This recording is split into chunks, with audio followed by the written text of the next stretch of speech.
غزل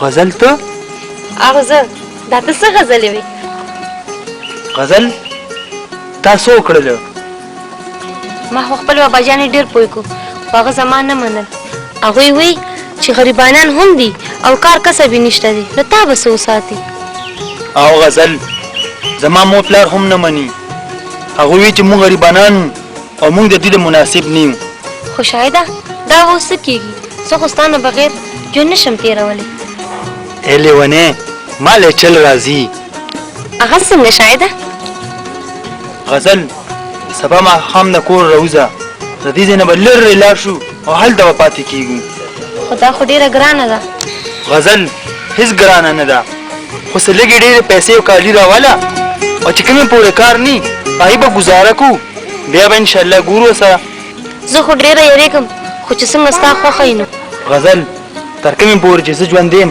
ته هېڅ غم مه کوه هېڅ فکر مه کوه خو ته تیارې شروع کړه چې سبا ماښام ځو زه خو ډېره یېرېږم خو چې ته وې نو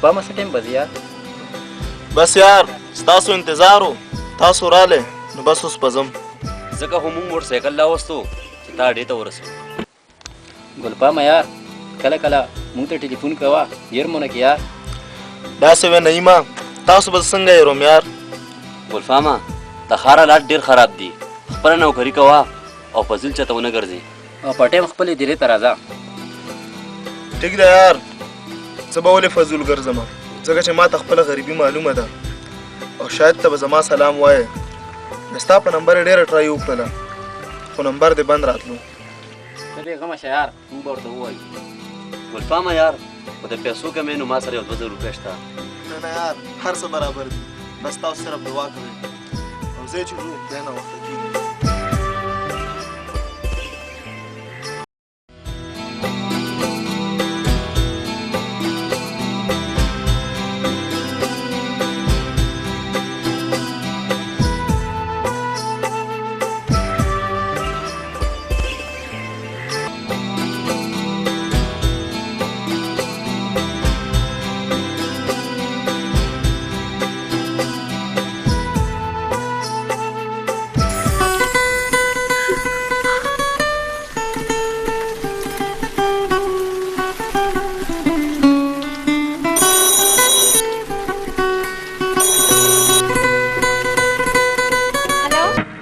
غزل ما با ټیکسي ودرولې دي او زه راده شابه چې ځو ښه رادي کوه شابه شاهده زه خو د ماښام په تمه وم او ته وې چې اوسه اوس موقع ده ماښام پرېږدوه ما ستا پلار ولید په ټیکسي کې چېرته لاړه تا خو ما د ماښام یاد کړی او اوس اوهو غزل ته ولې نه منې ټیم نشته ټیم مه ضایع کوه زه ټیک شه زه څه چل کوم صحیح شو اوکې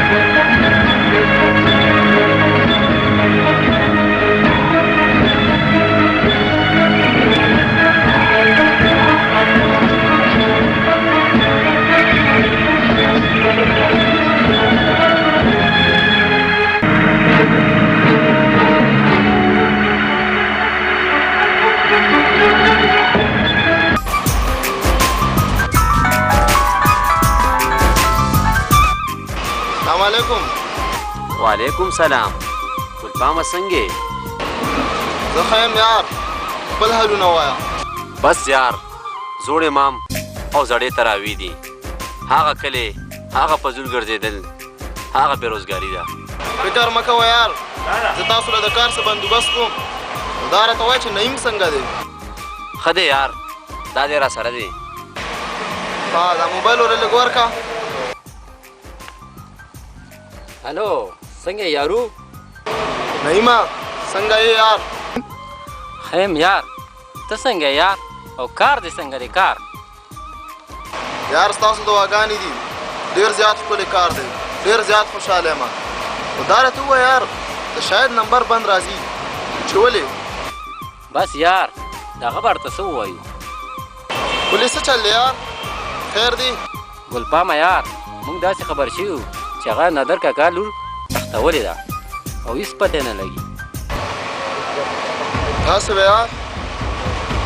دا خو ډېر د افسوس خبره ده. ولې شاید تا ته معلوم نه و هغه وړوکوالي نه غلط و. بس یار تاسو خپل خیال کوئ چې شاید څه پته ولګي بیا ما خبر کړئ. ټیک ته یار خپل خیال ساته د الله په امان.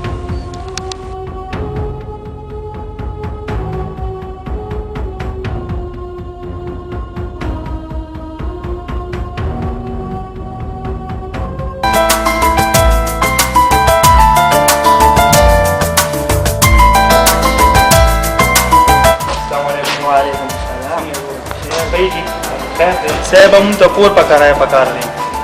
کور خو به میلاو شي خو دا راته ووایه تاسو څوک یې او د کوم ځای نه راغلي یې؟ جی زما نوم شاهد دی او د مردان نه راغلی یم. تاسو څو کسان یې او څونه کور مو پکار دی؟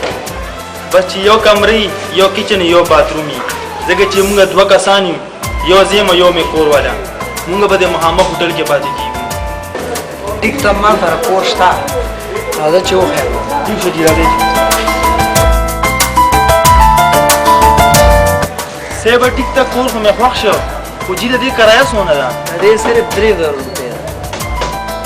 صاحب فلحال زما کار نشته لکه ګزار را سره وکړي. چې ګزاره سره وکړم نو 2000 نه به کم نه وي. بس ټیک ده جي. دا واخله چاګه. ټیک شو جي ډېره مننه جي.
السلام علیکم نیما. وایه که نیما اشنا تا چته روانې؟ یار موږ به چېرته لاړ شو؟ د پټي تماشې ته ورځم یار. ښه د شاید خو به څه پته نه لګېږي. نه یار دغه هېڅ پته نه لګي. یار شاید خو اصلا بېکاره انسان و خو په نادر کاکا خفه یم. هغه یې په کلي کې د سترګو لګېدو پرې راغوښتو. بیا دې دا چې د چل هم نه ورکړي چې بیا ته یې د نادر کاکا غوټه سړی شرمېږي. شاید ظالم خو زموږ په مخ کې داسې خبره نه وه کړې ګنې نو مونږ به پویه کړی و. هغه د چا نه مني، هغه د خپل زړه مني. د زړه نو څه یې وکړه؟ ځان یې لوی مصیبت جوړ کړو او د نادر کاکا دور زندګي تباه کړه. او نادر کاکا یې خو په شرمونو وشرمېږي.